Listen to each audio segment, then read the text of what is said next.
What is going on, everybody? It's a beautiful day in America today. The sun is out. The birds the birds ain't chirping so much anymore. But it's a nice day. Went for a little walk earlier. You know.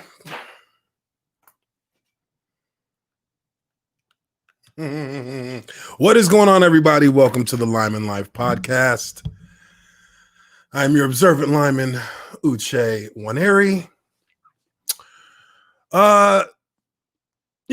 Obviously, it's election day. I think we all know what that means in America. A lot of anxiety, a lot of, team spirit, even though we're all Americans. A lot of just general madness and just a crazy day. But that does not change how we operate around here. We're going to talk about what's going on mainly in the NFL world. Sometimes I deviate into different sports, talk about different things. Just really depends on what kind of mood I'm in, what stories pique my interest. But today, obviously, we're gonna focus on the NFL. And today in the NFL, couple of interesting tidbits. NFL trade deadline, obviously, as you know, NFL trade deadline has now passed. We're going to go through a couple of different thoughts that I have in regards to the winners and the losers in that. We're also going to talk about Javon Wims. Javon Wims, 2-game suspension by the NFL for his transgressions, shall we say, from the Bears game against the Saints, where he obviously hauled off on Saints DB C.J. Gardner-Johnson. And we're going to talk a little bit about Jimmy Garoppolo. Jimmy Garoppolo, is his era in the NFL finished? Is he done? Well, not in the NFL. I'm sorry. Is the Jimmy Garoppolo era in San Francisco finished? He just had an injury, another high ankle sprain. So we're going to talk a little bit about that. And Takk McKinley. Takk McKinley is a defender for the Atlanta Falcons. He has been a disgruntled player over the course of the last year. He wants out of Atlanta. Trade deadline passed. Couldn't get a deal done to get him out of Atlanta, so he will remain in Atlanta, much to his dismay. But let's start off with this Javon Wims situation. I think that's something that we definitely should be taking a good little quick look at, because I have some thoughts about that situation here now. In the third quarter, and let me pull this article up here that I have from Bleacher Report. It's kind of funny. This guy got a 2-game suspension for if I'm being 100% honest, he got a 2-game suspension for an unprovoked attack on another player. And I'll give you my reasoning and my perspective on why I think it's an unprovoked situation. Mainly because, there's a kind of unwritten rule in the NFL. I think a lot of people need to understand this. There's an unwritten rule in regards to retaliations for transgressions during the course of a play. There's always somewhat, and there's an etiquette to this, right? So let me share this with you guys so you guys can see it. All right, here we go. So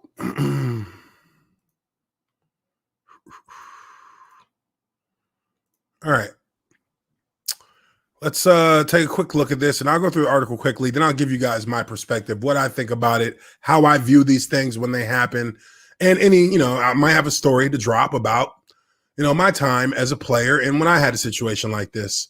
But it says here, NFL hearing officer James Thrash has denied Javon Wims' appeal and upheld the Chicago Bears wide receiver's 2-game suspension for punching New Orleans Saints safety C.J. Gardner-Johnson.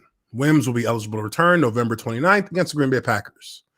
During the third quarter of Chicago's 26-23 overtime loss, Wims approached Gardner-Johnson and yanked at his mouthpiece. Then he punched Gardner-Johnson with his right hand, waited a moment, and punched him again. And you can see here, this is kind of the screenshots from that. According to the NFL, Tom Pelissero, Wims contended that Gardner-Johnson spit on him and ripped out his mouthpiece before the altercation. The veracity of the first claim remains unclear, but Michael David Smith of Pro Football Talk noted that television footage showed the two players exchange words early in the third quarter before Gardner-Johnson snatched Wims' mouthpiece from his face mask. According to the Chicago Tribune, Wims will lose $88,226.66 by missing 2 games, in addition to any money that he might have to pay out in fines. And I guarantee you, there will be fines. There's always a fine. If you get suspended, if you get arrested, if you have any kind of personal fouls, you're getting a fine. That's how it works in the NFL. The 26-year-old has caught 5 passes for 35 yards and 1 touchdown through 8 appearances in 2020. Ooh, man, you're not even a contributor on a level to do something like that in the course of a game and not really, be in jeopardy of losing your job. You only have 5 passes.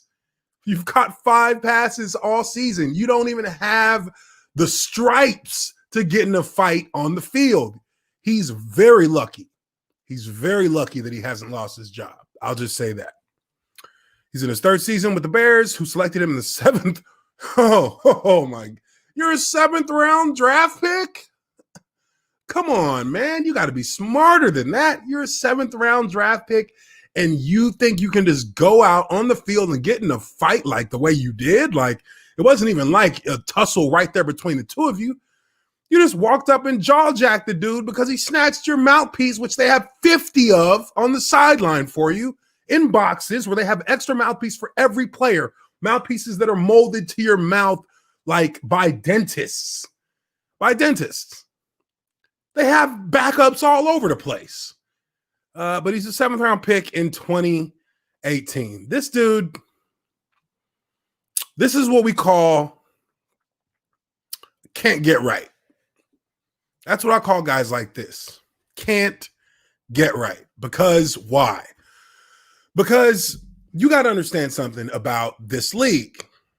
When you get into an argument, when you get into a situation with the player on the field, you have to handle it in the realm of football, right? So you have to handle it in the context of football. Now, what does that mean? That means that if I feel like a defensive lineman did some baloney type stuff to me on the field during a play, and I really think that I have to retaliate against this guy,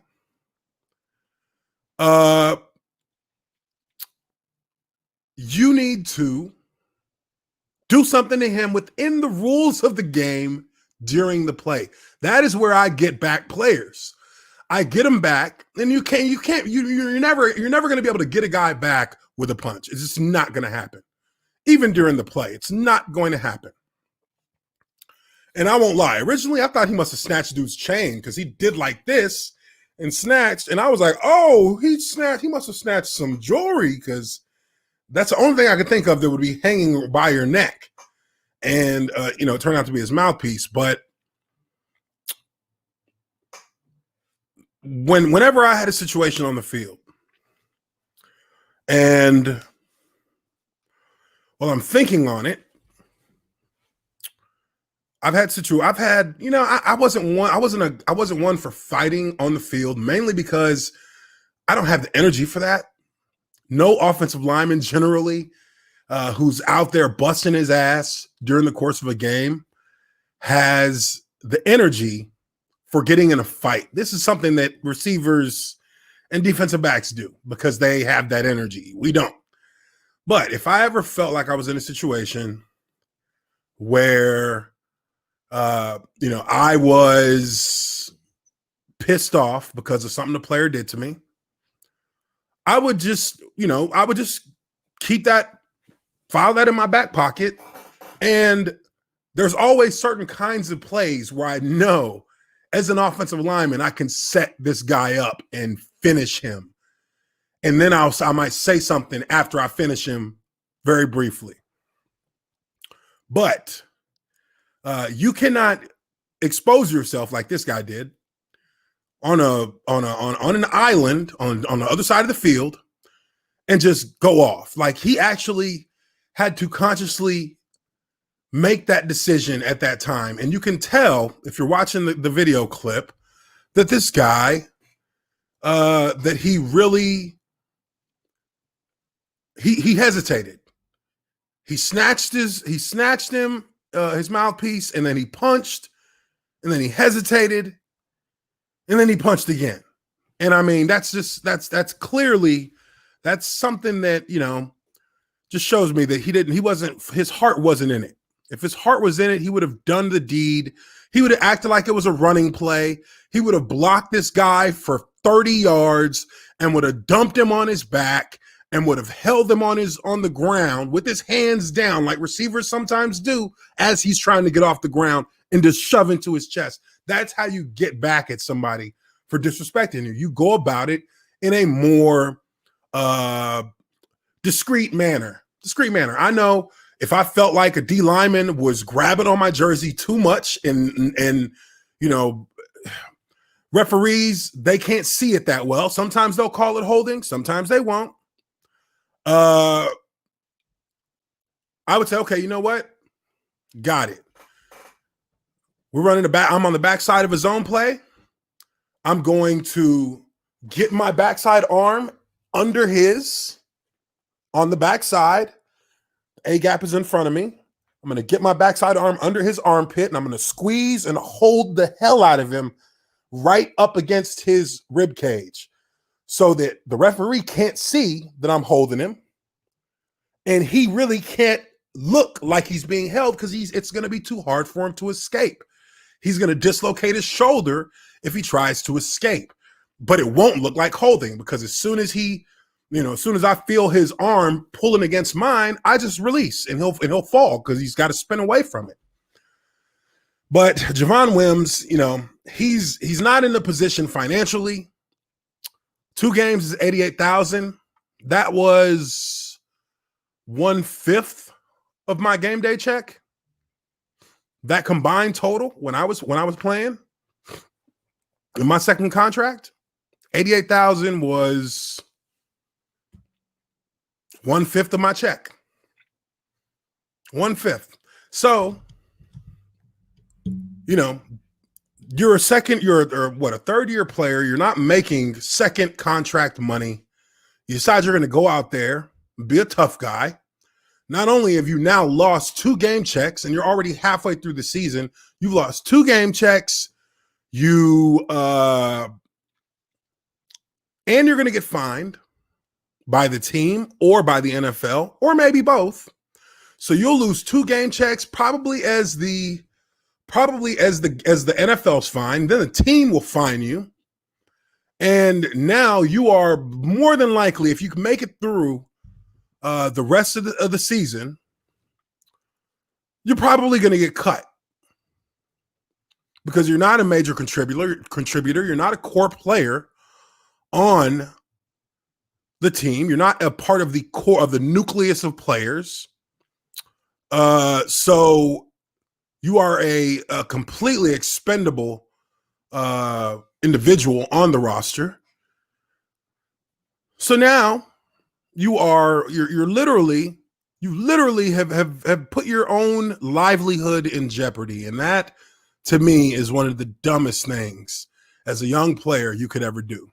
So for all you young football players out there is something to be said about a player who understands how to restrain himself when he's frustrated, because when you don't, this is what you look like. And it's everybody else's entertainment. Let's be upfront about that right now. Your entertainment for other people, but your livelihood will be on the line. Just because you get released does not mean you will get picked up by another team. It just depends on what they need. So Javon Wims, I would call him the donkey of the day. I would call him the lolcow of the week. And I would call him Mr. Can't Get Right for just being the kind of idiot that he was in doing what he did. And I hope he's come out and apologize. I haven't seen anything that would lead me to believe otherwise, but good luck to you, sir. Good luck to you. Good luck.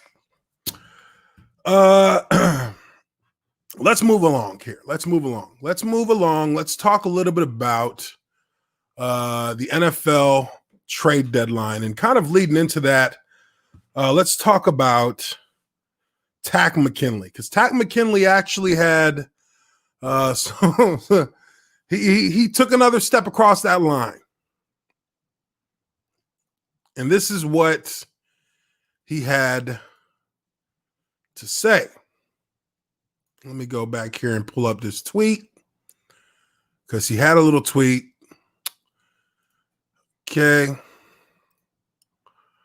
All right. So Takk McKinley. So this guy's been wanting to get out of Atlanta for a while. He's been wanting to get out. And he went on Twitter 5 hours ago and he posted this. He said, "These Atlanta Falcons turned down a second-round draft pick when I requested to get traded last year. The same Atlanta Falcons turned down a 5th and a 6th-round pick from multiple teams when I requested to get traded this year. I only have 17 and a half career sacks. Clowns. So this guy basically shit on the franchise that pays him money to play a game each and every week.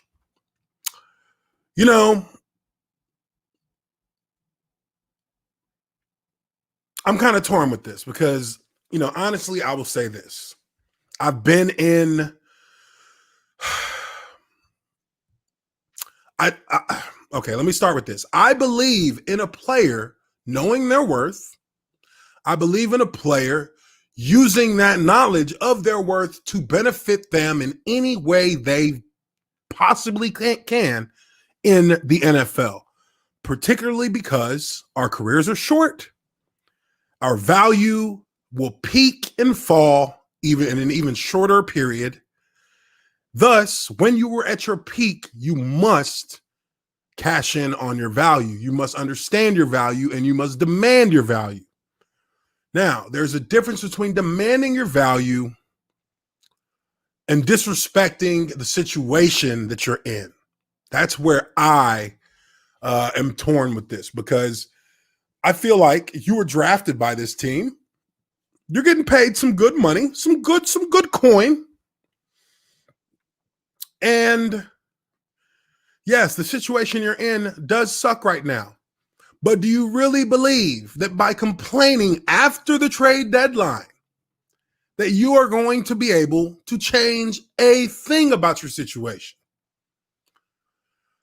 If the Falcons decided they wanted to cut you tomorrow and you cleared waivers, you go back to league minimum. You go to league minimum on the money you can make. You then will certainly get signed as a minimum income player, you'll certainly get an opportunity to go out and prove that you actually can play. And really, at the end of the day, you reset your value. You don't give yourself the best opportunity to be successful. That, to me, is, that's just an idiotic move to make. Players do a number of things that I just don't quite understand. I don't understand.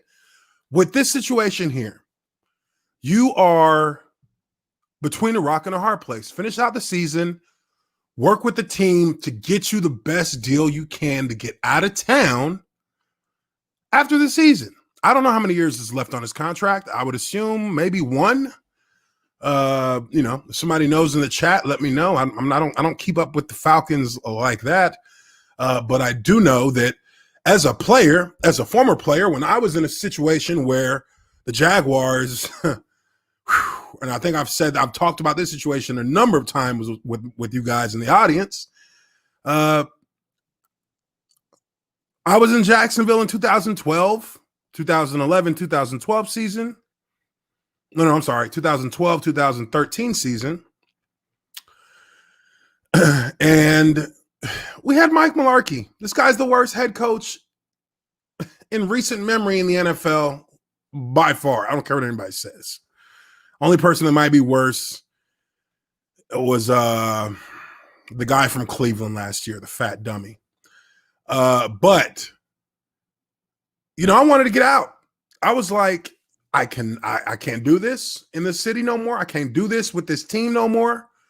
We just went We went 3 seasons in a row where we lost out on getting into the playoffs in the last week of the season. So there was still hope there as a franchise to get over that hump and get into the playoffs. And then Mike Mularkey came into town, ruined the entire franchise. Partially ruined mine. I blame him partially for why I hurt my knee that season. And it was a miserable year. It was a miserable year, guys. 2-14. And I literally was on the phone with my agent the moment that the season ended, when I knew that it was now or never. I never said a word. I never said a single word throughout the course of the year. Not one word about my situation, about how I felt. Because how I felt about halfway through the season was, I want to be traded. I want to get out of here.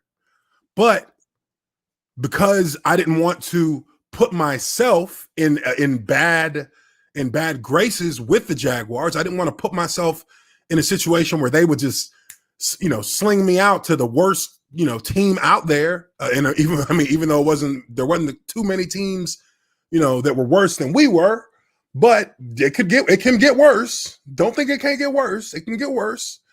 I didn't want myself to be in a position where they could look and say, you know what? Fuck this guy. Let's just give him away for a 7th round pick to whoever at the bottom of the rung in the NFC North or some shit. And that be that. No, I said, I'm gonna continue to play. I'm gonna play my ass off because I'm having a good season. But, I'm hurt. I'm there. They don't care that I'm hurt. I feel depressed because of it. I feel like they don't really understand my value, but I wanted to be a good soldier, which is somewhat to my detriment.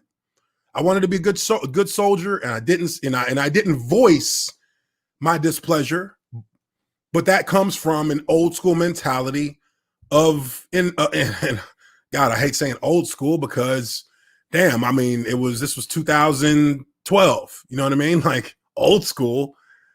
It's not really old school in football years, but I definitely, felt like if I can play, I'm going to play, and I'm going to play, as hard as I can. That's it. I'm just going to play. So, I shut my mouth, and at the end of the season, I was calling my agent up. Told my agent, look, if they don't fire this guy, please tell them to request to them to trade me to another team. Because I still had 2 more years on my contract, 2 or 3. I think maybe 3 more years on my contract. And I was like, there's no way I'm going to make it. There's no way if this guy is going to be here that I'm going to make it stay playing here. I'm going to be, it's just not going to work. Luckily they fired him. Now in this guy's situation, in this case with Takkarist McKinney, that is probably the route you should have been you should be looking to take, because you don't really have leverage. But if you are someone who the team respects and they know that you come to work and they know that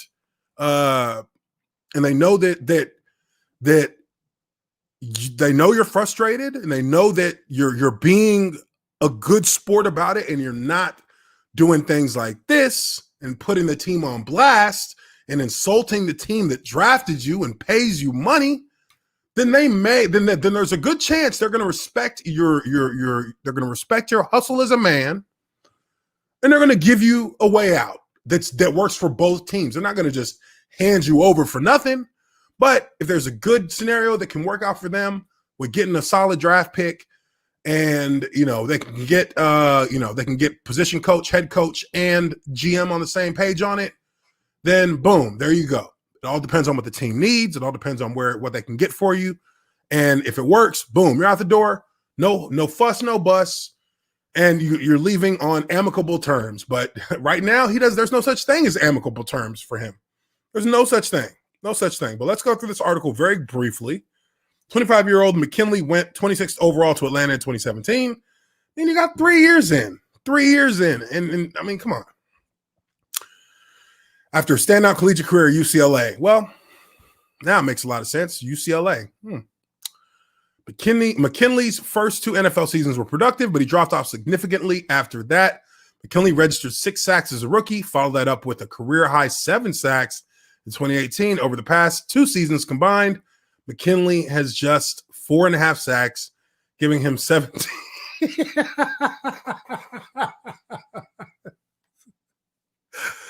Giving him 17.5 in 4 NFL campaigns. Damn, bruh. That's pretty bad. That's pretty bad. No lie. No lie. And side note, I see you guys in the chat.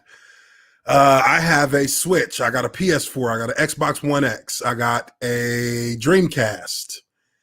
And yeah, I think that's it. And I got a super rigged out PC.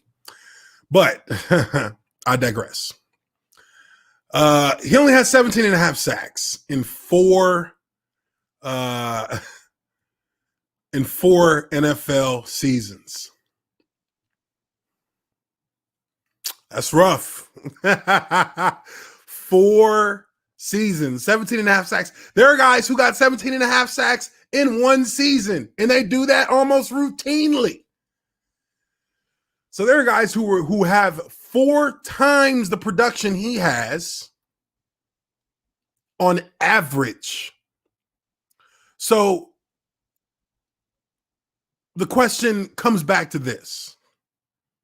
If you're averaging, and we're talking about the last 2 seasons, he has averaged 4.5 sacks. You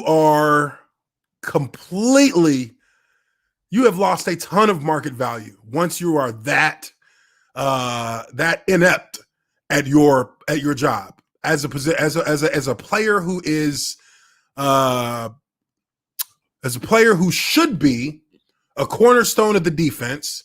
You are an underachiever. There's probably a lot of other things that you can look at in his game that you won't see on Sunday that contribute to that. There's probably things such as his work ethic on the field in practice, his work ethic in the classroom as a student of the game. Because guys who study their film, guys who actually study the game and understand what they're doing and why they're doing it and how they can improve it each and every week in the NFL, you see your production begin to increase. It's not an overnight thing. We all know that. But it's going to happen. It happens as you find a rhythm within that routine you build as a player. This is not something that just happens when you go out there on Sunday. So for him to have average 4.5 sacks, he's clearly not putting in the work. Now, I think that maybe it's they're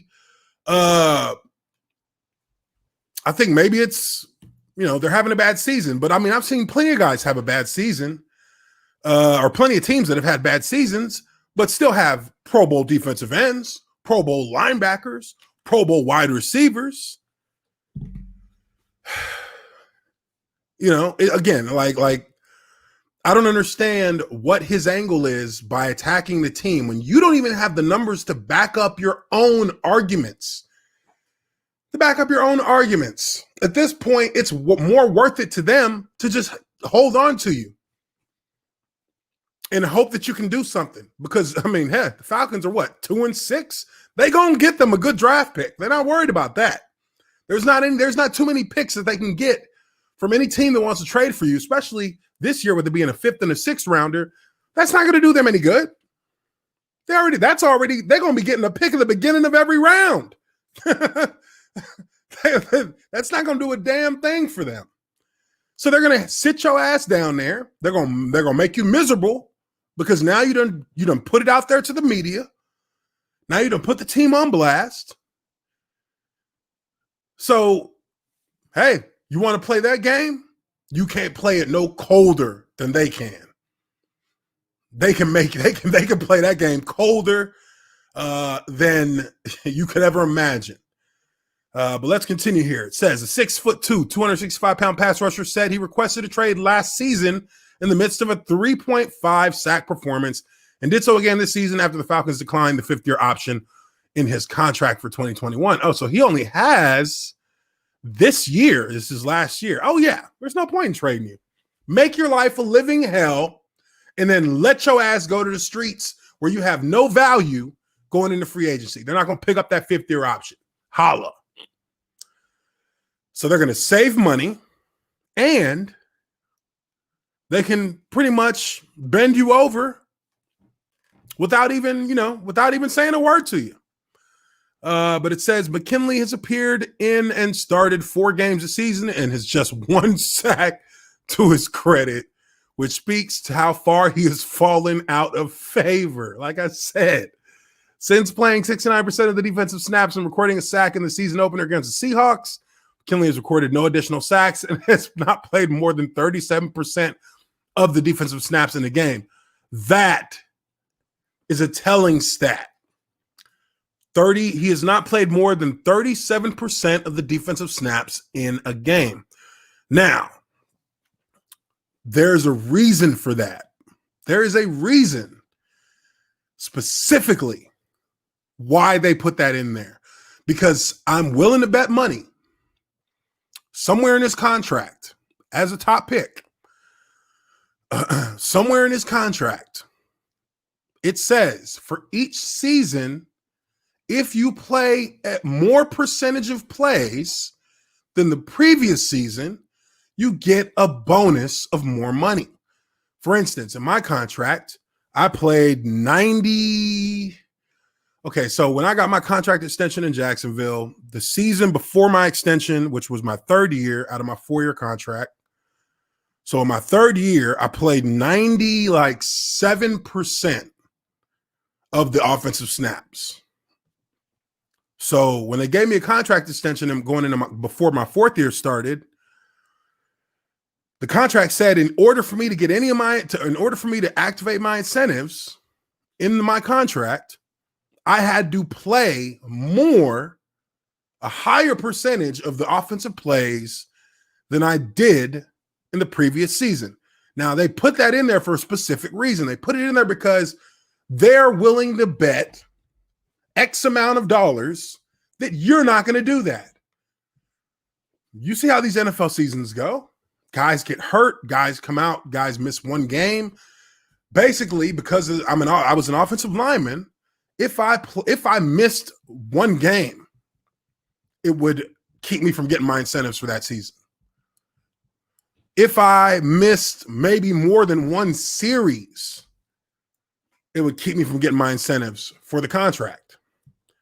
In this situation, I had to play. Basically, I could not miss a game, and I could not miss an offensive snap. And I ended up doing that. I ended up getting my entire contract's incentives activated before the end of the first year of my of the new contract. So I did 99% of the offensive plays in my first year of my new contract. He is at 37%. So he must have been somewhere in the range. I would say he was either in the range of 75%, 65 to 75% of the plays to activate his incentives. And the Falcons know that, and they know he's disgruntled. So they're going to keep him from getting as much money as they can. And that's what I think is a likely reason as to why they're not even getting him on the field. 37%, that means he's getting maybe 10 or 15 snaps a game. And that's done on purpose. That's done so you can't get incentives. That's done so you can't get extra money that you could have gotten just for playing. And that's again, that's entirely your own damn fault. If the Falcons truly had a chance to trade McKinley for a second-round pick last year, it was a huge missed opportunity for the former general manager, Thomas Dimitroff, who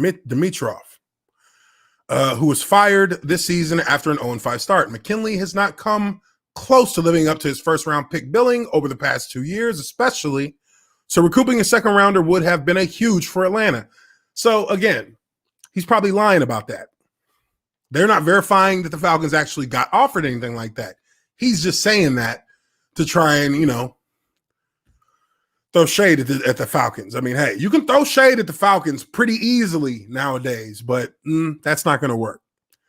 It says even getting a 5th or 6th rounder this year would have been considered a win since the Falcons are not contenders and seem highly unlikely to re-sign McKinley when he becomes a free agent this offseason. If there was any level of interest in McKinley at all prior to Tuesday's trade deadline, it is difficult to comprehend why the Falcons didn't leap at the opportunity to move him. This is all logical reasoning. If he was any damn good, if he was worth the damn, somebody would have offered him something at all. And they probably would have taken it because they're in a lose-lose situation with him. He's disgruntled, he sucks, and we lost a lot of money picking him in the first round. So anybody who wants him, as long as if we can get something back, we'll trade him. Nobody wanted him. That's probably what it boiled down to. But, speaking of trades, NFL trade deadline passed on Tuesday. See, the thing about the NFL trade deadline is that the NFL trade deadline, if you don't get, you're not going to get a lot of mega trades. You're rarely going to see a mega trade. That's not where big deals are made in the NFL. Big deals are made when free agency starts. That is widely known. That's widely understood. When you have the trade deadline approaching, you're generally trying to fill in for positions that you've lost due to injury. You're generally trying to fill in to try and shore up your depth. You're generally trying to fill in for a player who may have, like in our guy McKinley situation here, fallen into bad favor or just had a sudden fall off of performance, and now you're going to need to get somebody who, while you're not going to find a great replacement, you could find a solid fill-in to try and be a stopgap until the end of the season. That's what the trade deadline is really generally used as in the NFL when you're talking about getting just finding new players to add to your roster. These are guys who aren't going to cost you a ton of money. These are guys who are going to be players who have an opportunity to get play time, to be a core player, but maybe not a person you're going to have in your long-term plans for a franchise. That's just not how it works in the NFL. But there were a couple of opportunities in this session before the trade deadline for a couple of significant trades that didn't end up panning out for whatever reason. One of those main ones was Will Fuller for the Houston Texans. Will Fuller is a receiver that really can be a number one receiver in a better franchise, in a better offense, if he got traded out of Houston. I believe that there's potential that you could have seen maybe a second and a third round pick for Will Fuller, because he's a good receiver. He's got high production. He's just not quite elite level. So Will Fuller, I feel like he was a big loser in the NFL, the potential NFL trade scenarios. This week as we hit the deadline on Tuesday. I feel like Stephon Gilmore was a big loser, because right now New England is a sinking ship. We all see it. We all know it. That ship is going down fast. I don't want to say, and again, I'm not going to say that the Brady Belichick thing is really relevant to it, because, Brady joined a franchise that was on the ascension. Let's be real. Brady joined the Tampa Bay Buccaneers, a team that was full of top-level talent that just needed a leader to kind of direct and guide the path that they were going to take. Tom Brady obviously is the perfect guy for a situation like that. But he was going into a franchise that was ascending, and Belichick had to fill in the holes, and he had a lot of holes before the season started. On the defensive end in particular, Patrick Chung opted out. Number of players that didn't re-sign. Obviously, your 20-year quarterback gone. You have no receivers.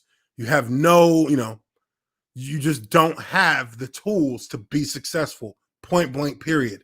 It doesn't matter what Belichick does. That's just the reality of their world right now. So to try and soften the work that they have to do in the offseason, I would have thought that the Patriots may have traded Stephon Gilmore, and it would have been a hard trade for them to make, I believe, because they didn't want to make that trade. I don't think they really wanted to make that trade. I don't think they really wanted to make that trade. I don't really have a lot of good things to say about the Patriots, but I will say this. I believe that they actually do.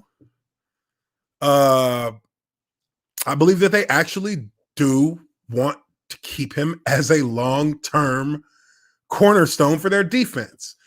But things have gotten so bad for them, things have gotten so desperate for New England that it was almost a consideration. But it would only be a consideration in the same light that Jalen Ramsey was a consideration to be traded by the Jaguars. You have to give us everything we ask for, or you're not going to get him. And I think Stephon Gilmore is top 3 cornerbacks in the NFL. But from a physical standpoint, he is still not Jalen Ramsey. Jalen Ramsey is the best cornerback in the NFL. I think physically, he is the best cornerback in the NFL.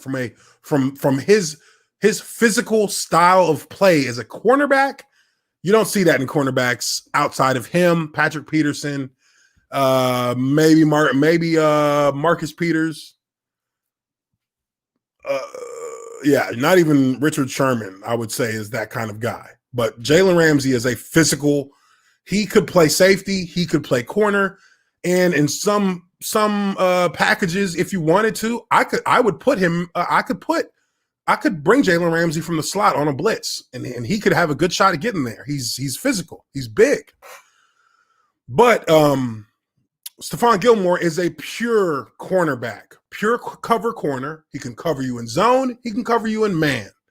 And he's got the highest, I would say he has the highest IQ of all corners in the NFL.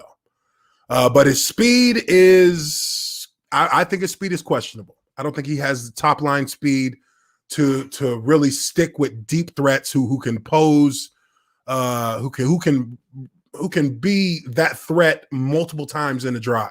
I don't think he likes to be in that situation all that much without help over the top, not because he needs it, just because he's not fast enough to stay on a deep route, repeatedly throughout the course of a game if you keep testing him. It's just that guys don't test him because his IQ is so high. If you don't put that ball in the right spot, he can read a route and he can jump it. But the Patriots weren't going to make that trade unless they got at least a first round pick. And I'm talking about they want a first round pick that matters, like in the top 15, top 10. Because once you get outside of that top 15 in the first round, I feel like from 15 to 32, those guys' careers end up being the shortest. Because if they're either bust or they're either a hit or they're a bust, there's not usually any in between with that. We see that right here with a guy like McKinley. He is a mid first round pick and he ain't shit. 4 years in and he's a bust. And we all know that. So Stephon Gilmore, I think that he lost out on that because he could have, potentially gone to a team that's competing for, something good. I mean, granted, he was with the Patriots and he's got a ring at least. So, not necessarily a good situation on either side of that for the Patriots. But I think that, I think that they're actually happier keeping Stephon Gilmore than letting him go. Also, Carlos Dunlap. I think Carlos Dunlap is the biggest winner of free agency, of the trade deadline moves that have been made. He is the biggest winner. Carlos Dunlap's entire world has been changed going from Cincinnati to the Seahawks. That has got to be the biggest move that he has had in his entire career at the most welcome time. Another player who was disgruntled. And, if you look at how his situation was handled compared to McKinley, Carlos Dunlap, while he did tweet that he was putting his house up for sale, while he did tweet that he was, looking for people who were serious about buying his house because he clearly had to have known, he was getting ready to get traded. He's put in a situation now where he's competing for a championship. That's really what it boils down to. I think that's going to bring out the best in him as a player. I think it's going to put him in an excellent situation to succeed. He is what the doctor ordered for the Seahawks because they need a pass rush.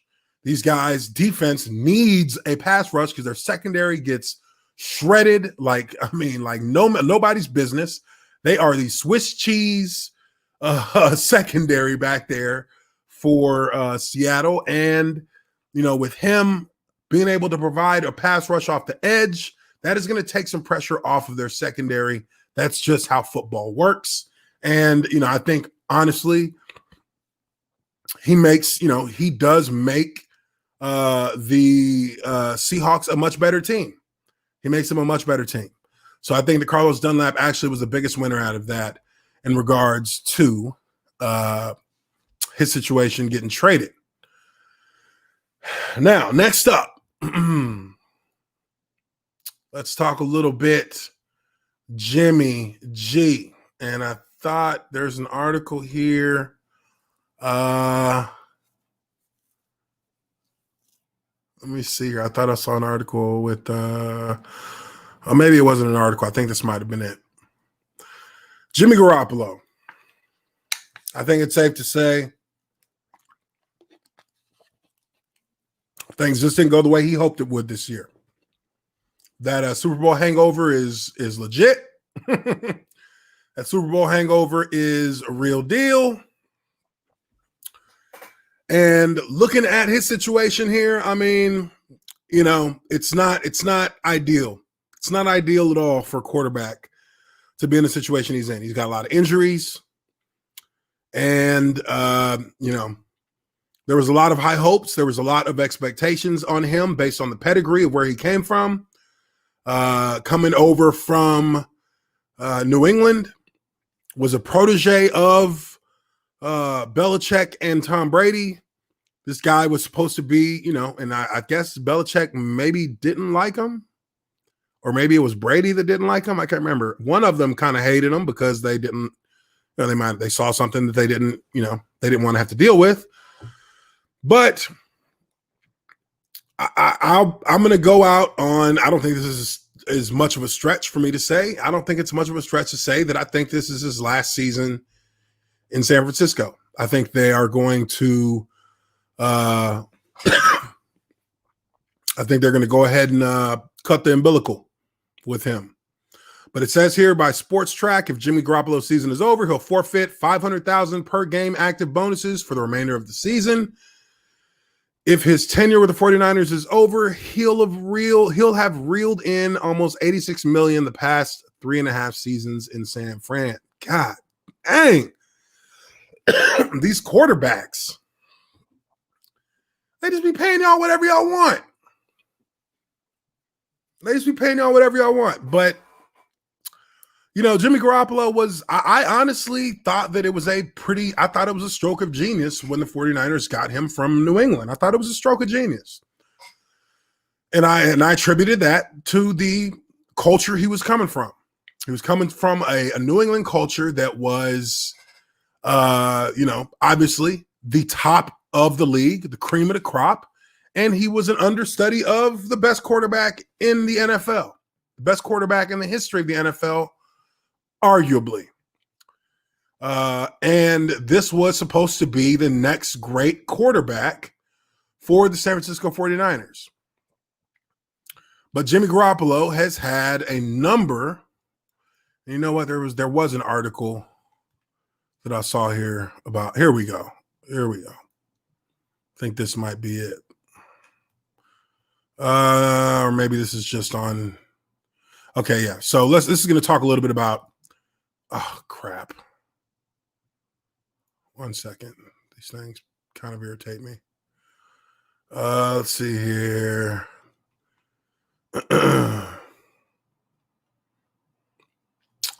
But his injuries have really gotten in the way. Jimmy Garoppolo's injuries have really gotten in the way of him being able to even get himself into a rhythm this season. But not only that, he's had some pretty awful looking games. He's looked bad. And maybe it's because of the injuries. And I will be the first one to give him the benefit of the doubt if that is the case, because injuries don't just affect your ability to play. They affect your they affect your ability to be confident from a mental standpoint in your ability to play. And that can cost you dearly on the field. Now, I'm real quickly going to go through this. Jimmy Garoppolo, high ankle sprain suffered Sunday against the Seahawks, may require surgery. If that's the case, I think he probably fractured his ankle. That's probably what that boils down to. A high ankle sprain, which on the same leg, Kyle Shanahan said Jimmy Garoppolo had a whole new high ankle sprain on the same foot. Shanahan said it's 4 to 6 weeks. It is worse than the last one. Surgery is an option. If he needs surgery, it'll be all year.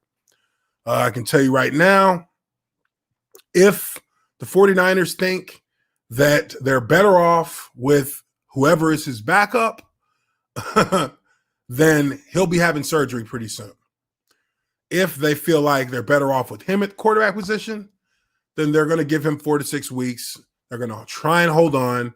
I wouldn't be surprised if they it's too late now, but I would have thought that they would have tried maybe to get Fitzpatrick or something like that to try and, stopgap it while they wait on him to come back. But definitely, those are the two scenarios that I really see as being logical when dealing with a situation like this with a quarterback.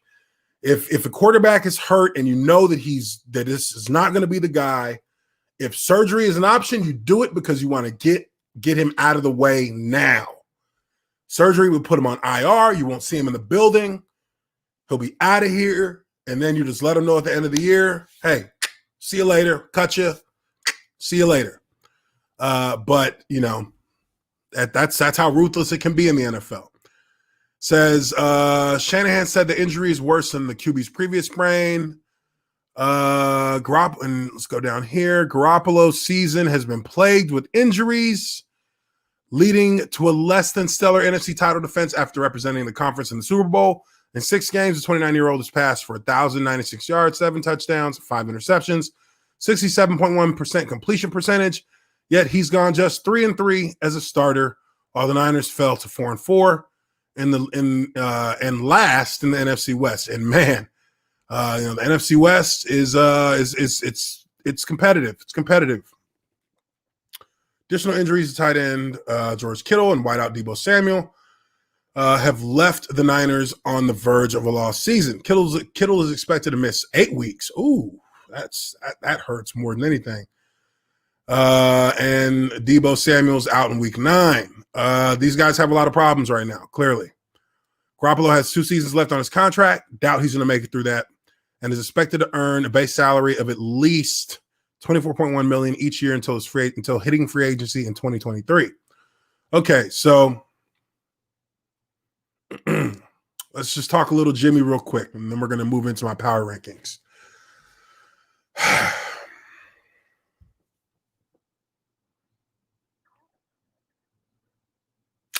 He's done in San Francisco. All right, let's move on. So, power ranking time, guys. Power ranking time. Now, I haven't really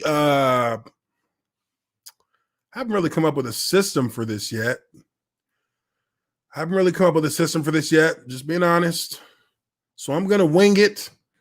I think next week maybe I'll get something of a template to put up where I can just, click and move over teams into spots that I think that they are good in. But I'm going to include you guys in this as part of my setting up my power rankings. And I think we'll do it like this. I'm going to go through the first. I'm going to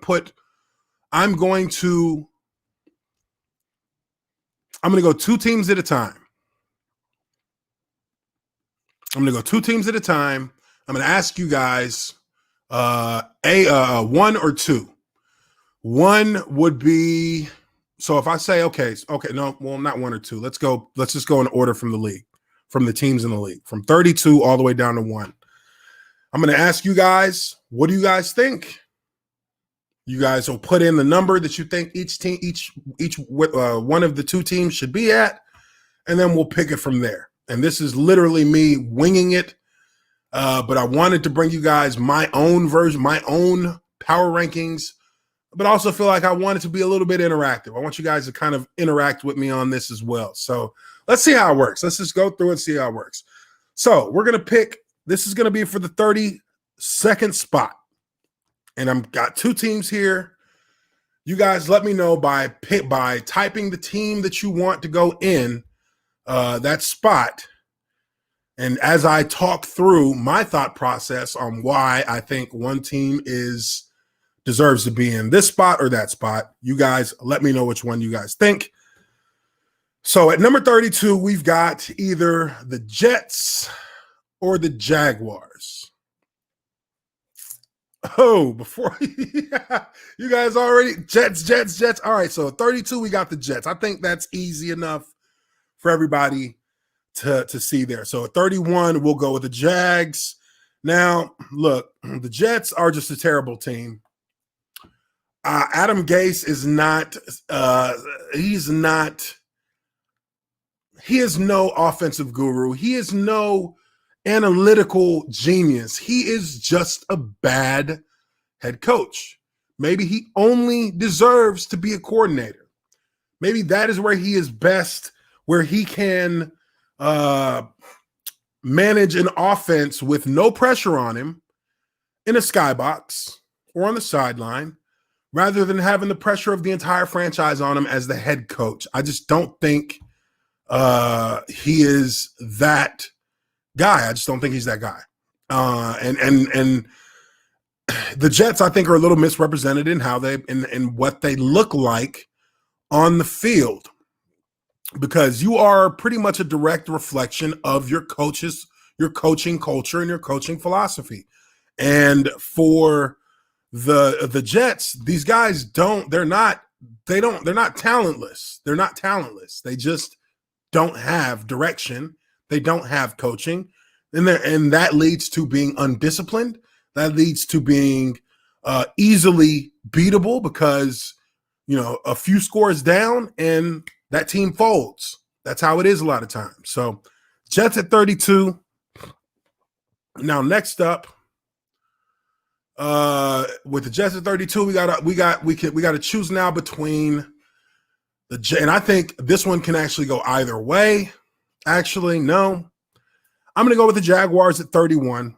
Jaguars at 31. I think the Jags it's about to get worse for Jacksonville. I think it's about to get really worse because the only player that I guess you could say gave them a chance in hell was Gardner Minshew II.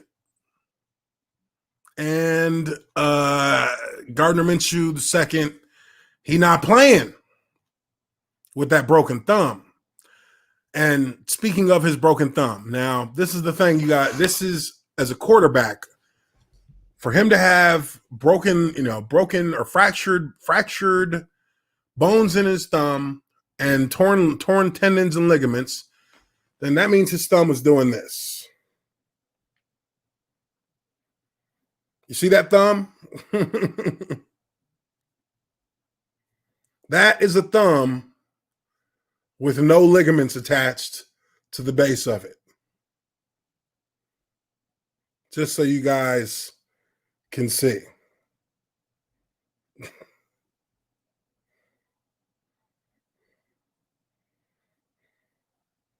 Whereas this one? So, the thing there is, when you don't report an injury, that is a heavily finable offense. I've seen players not report injuries and get fined a legit $60,000, $70,000 for that.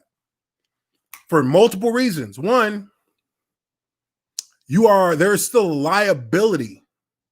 There's still liability that the team has to deal with in regards to you in being an injured player out there on the field without the coaches having the knowledge of the injury. That is a unwritten. I mean, that's not even an unwritten rule. That's in the rule book. That is in the rule book from the coaches with your player handbook that you get at the beginning of the season. If you don't report an injury, we're going to fine the shit out of you. And what does Doug Marrone do? What does Doug Marrone do? Oh, I had a talk with him, but we're not going to fine him. That's why your ass going to be gone. All right, number 30, we got the New York Giants. I think the Giants, you know what? I'm going to move the Giants up. What do you guys think? Giants or Cowboys? Who goes to 30? Who goes to the 30th spot? The Giants or the Cowboys? I'll let you guys decide on that one. And I'll give you my thoughts. I think that the Giants actually, I would put the Giants ahead of the Cowboys, mainly because they played against the Bucs and they competed. There were signs of a team that has the ability to play with the arrow pointing up. They can punch upwards. The thing is that the quarterback is a fucking dud.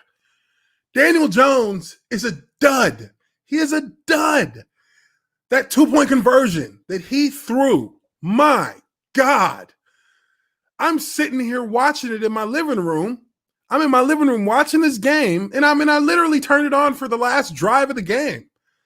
And I'm thinking to myself on that 2-point conversion, one, why the hell did you wait so long to throw the ball? Throw the ball. He's open right now. And that his coaches have had to have told him that a million times. Coaches will drill that into your brain.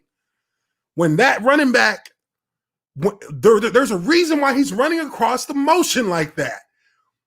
When you snap that ball, you take one step back and you throw the ball.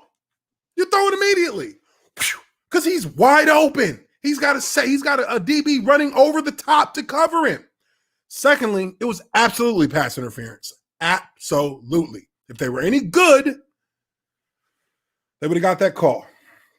But they suck. When you suck, I'm telling you guys right now, sure as the sun comes up in the morning, if you suck in the NFL, those are the calls that the referees are told not to give you. Because imagine the Giants beating the Buccaneers. Not that they beat the Buccaneers, that somewhere along that schedule, there's another team in their division that's going to be competing with the Bucs that could likely end up tying with the Bucs by the end of the season, and it's going to come down to that game they lost against the Giants. So that's why they don't call that pass interference. That referee saw it. He knew it was PI. There's a reason why they had a long-ass conversation. He knew it was PI. The DB wasn't looking at the ball. The DB ran into and it was bang, bang, yes, but the DB ran into the running back before the ball got there. So it's definitely PI. He made contact with him. He grabbed his arm as he's, trying to anticipate the ball, but that was pass interference. They don't call that for teams that suck, though. So I'm going to put, and with all that being said, the Cowboys are just a goddamn mess. So I'm going to put the Cowboys at 30. And I'm going to put the Giants at 29. And I'm not exaggerating about that either. I've witnessed it on the field. If you suck, they're not going to cheat you. But if it comes down to that, like it did, you're not getting it. Sorry. All right. So we got the Cowboys at 30. We got the Giants at 29. So now up next, we have 28 and 27 spots. For me, this one's harder. I'm looking at Washington, Cincinnati. What do you guys think? Who's in 28, Washington or Cincinnati?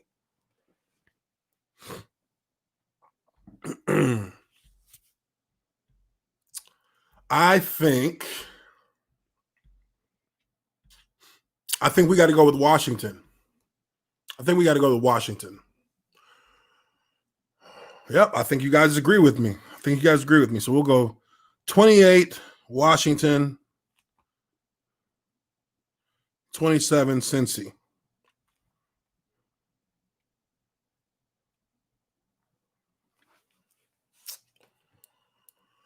Yeah, Bengals did beat the Titans. And, man, Joe Burrow, I really like his game. I'm not going to lie. I like that kid's game. They beat the Titans.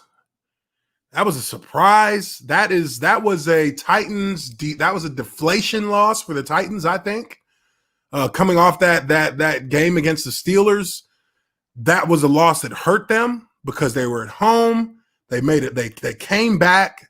They couldn't execute in the last drive. If you haven't already done so, go check out my video on the Tennessee Titans offensive line. I did a breakdown on their game. Basically, I did a breakdown on their game. And the way I do my breakdowns for my O-line breakdowns is I start with the first series of the game because that is where you set the tempo as an offensive line.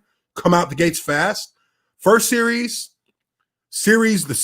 their last series before the half, their first series after the half, and then any 2-minute or late game scenarios or any goal line scenarios late in the game. So go check out that video. It should be on the Trench Warfare playlist. Check that out whenever you get a chance. We're almost done here. Once we get done with this power rankings, then we'll check that out. And I promise next week I'm going to have something nice set up for the power rankings so we can do it and make it happen quick. But all right, so we got Cincy at 27. Okay, so next, let's go. Okay, let's go Carolina for 26. Carolina, Detroit, or Houston. I think you got to go with Houston at 26. What do you guys think?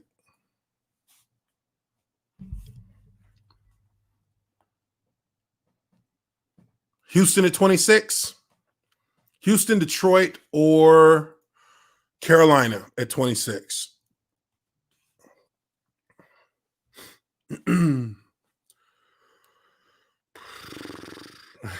Free Deshaun. Yeah, I'm only seeing a few guys in here participating. Well, shit. If y'all ain't gonna participate, then I'll just do it my damn self. Coach Uche don't need to have everybody participating if you don't want to. All right. So, okay, we got Lions. We got 2 Lion calls at 26. I think the Lions are actually all right. These guys have been competing in a minute. We got 2 Carolinas. We got 2 Lions. We got a Carolina. Carolina. Detroit. We got 3 Lions. All right, so we'll go Detroit. I'll give you guys Detroit. Lions at 26, and we'll go. Let's go Houston at 25. And let's go Carolina at 24. Carolina at 24. Let's go 23, 22, 21. All right, so 23, 22, 21. All right, let's see. All right, so put them in order.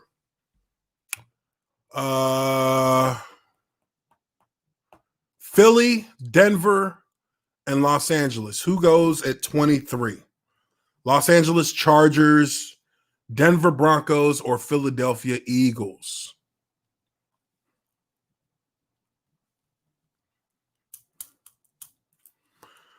Okay, let's see. I really feel like when you look at what the Chargers, when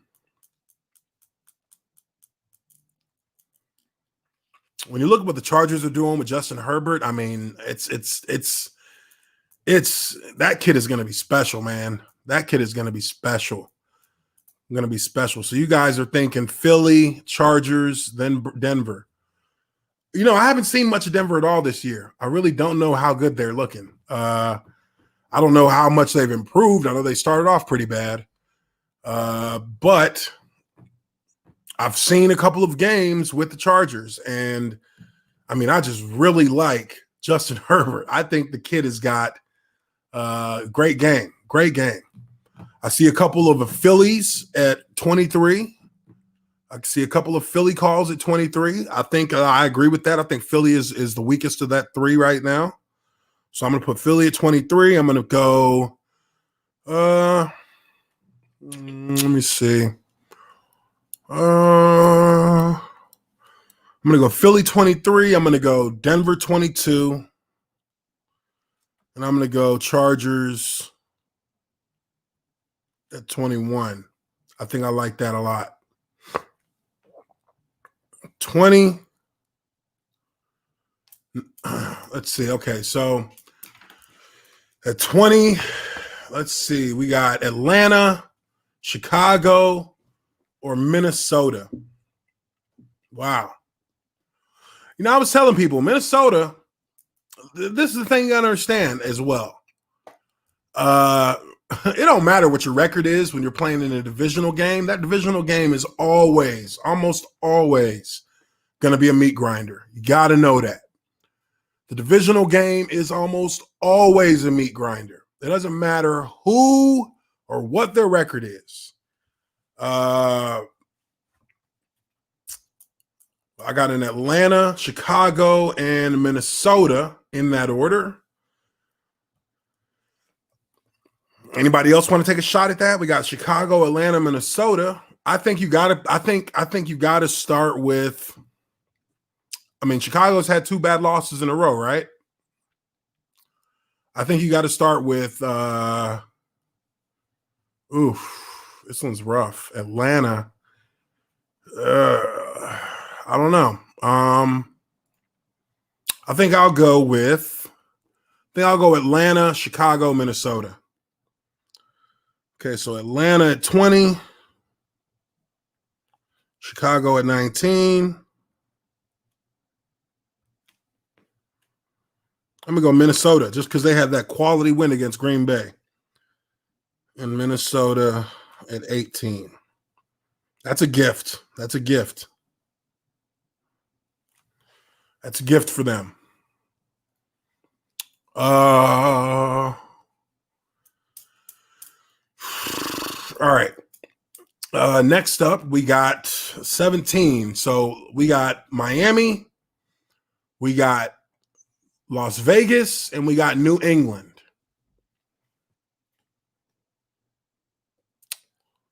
So I'm thinking here that I will put New England at 17 because they are just, I mean, they're crashing with a quickness I have never seen out of this. I'm going to put New England at 17. I'm going to put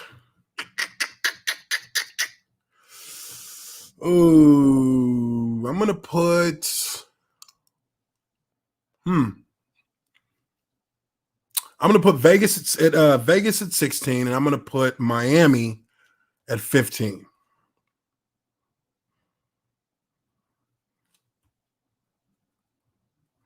Miami has improved drastically. They've improved drastically, so I think we're all on the same page with that. I think New England at 17, Raiders at 16, and Miami at 15. So, okay, so we're halfway through. Now it's time for the home stretch. Let's see if we can rapid fire some of this so I can get back to talking shit online about this election. Yeah. All right, 14. All right, so we got Cleveland, Arizona, Buffalo. What are we thinking here? I think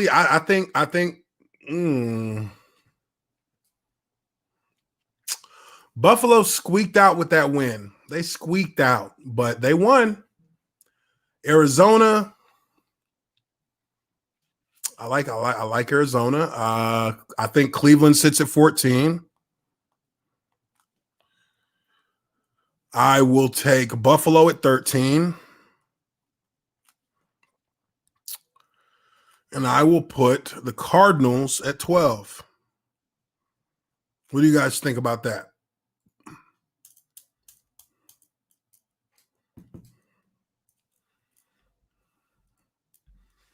Think you guys are on the same page with that? Yeah, I think we're on the same page there. Cleveland, Buffalo, and the Cards. I think that's good. Okay, now we got number 11. All right, so all three of the, how the hell are they even like being considered? All right, so we got the Rams, we got the Titans, and we got the 49ers. This one is hard. I think all three of these teams could be tied for one spot. I think they could because they're all coming off losses. I mean, Tennessee lost 2 in a row. The Rams lost in their game. Uh,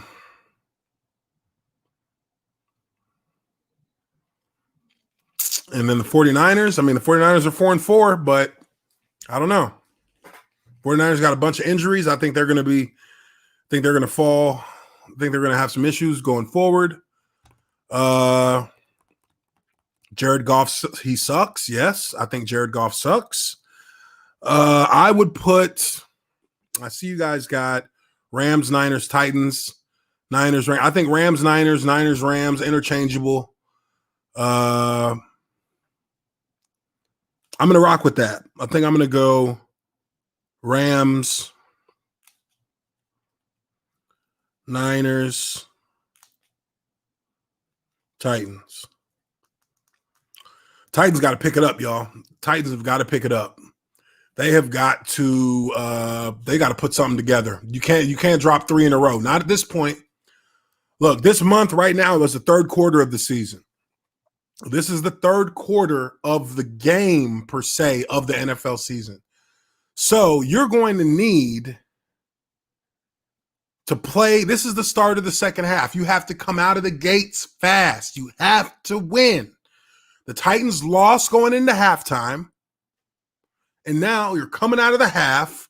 You need to score points on your first drive, meaning you need to win your first game back in the second half of the season in the start of the third quarter.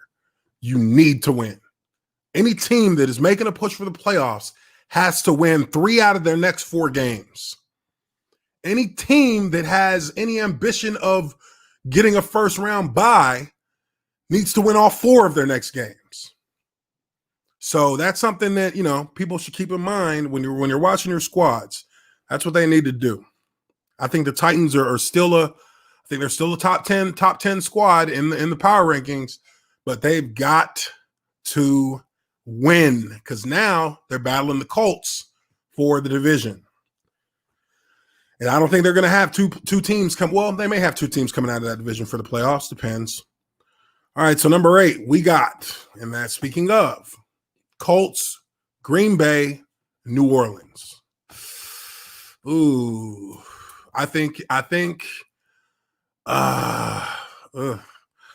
loss to Minnesota, with that loss to Minnesota, I think that shows how bad that the Green Bay Packers defense is.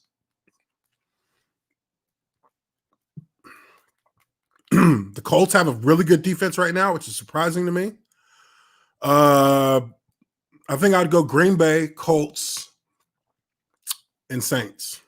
Green Bay, Colts, Saints. Green Bay at 8. Colts at 7.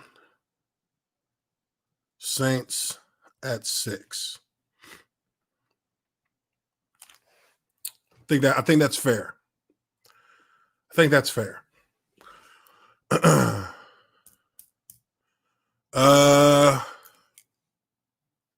All right, so here we go. We're going into the last 5. Now, let's try and get this right. Okay, let's go. Ooh. That's weird. All right, so at 5, I'm going to go. Okay, so we got. Okay. I'm gonna give this is the 5 that I see here, but I'm gonna go through. I'm gonna. I don't feel like what I'm looking at right now, as far as, and let me you know what? Let me show you guys this, because since it's the last 5, let me show you guys this one.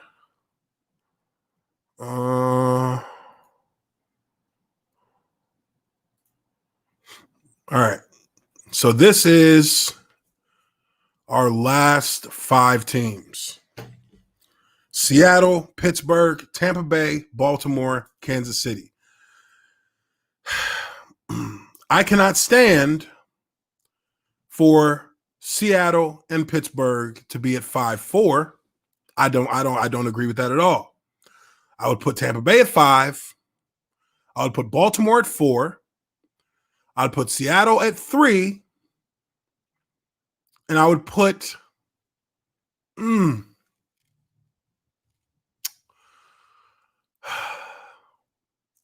It is hard, very hard, for me to not let the Chiefs sit at number one. They're the Super Bowl champs. They are the most explosive and dangerous offensive team in the NFL, and I don't think there's an argument to that.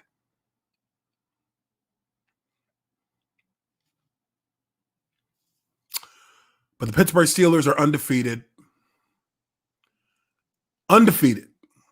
And their defense is the best defense in the NFL.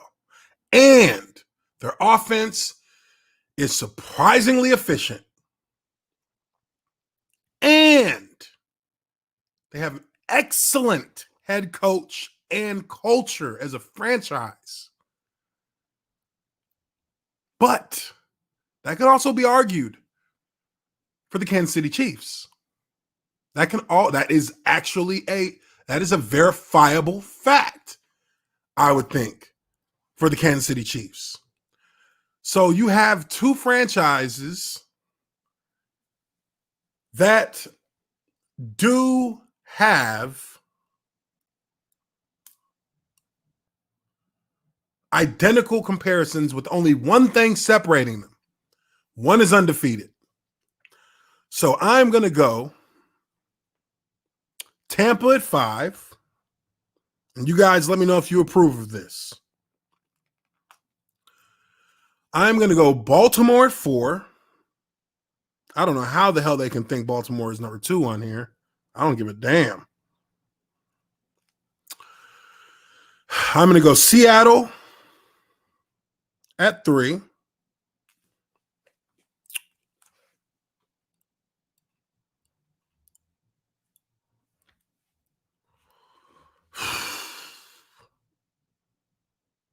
I'm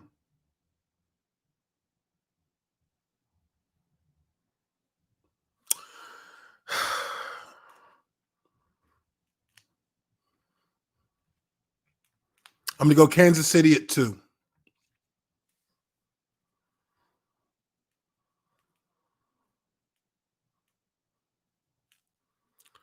Pittsburgh, you're undefeated. No blemishes. I got to give you number 1. Got to give Pittsburgh number 1. I don't think it's close. It is close. I won't lie. I think it's very close, but you're undefeated. Kansas City lost to Las Vegas. Kansas City lost to Las Vegas. No. Only thing that would have convinced me to keep Kansas City at number 1 would have been if they would have lost to a and no disrespect to Las Vegas, I don't think they're terrible at all. They had to lose to a better team for me to consider them staying at number 1.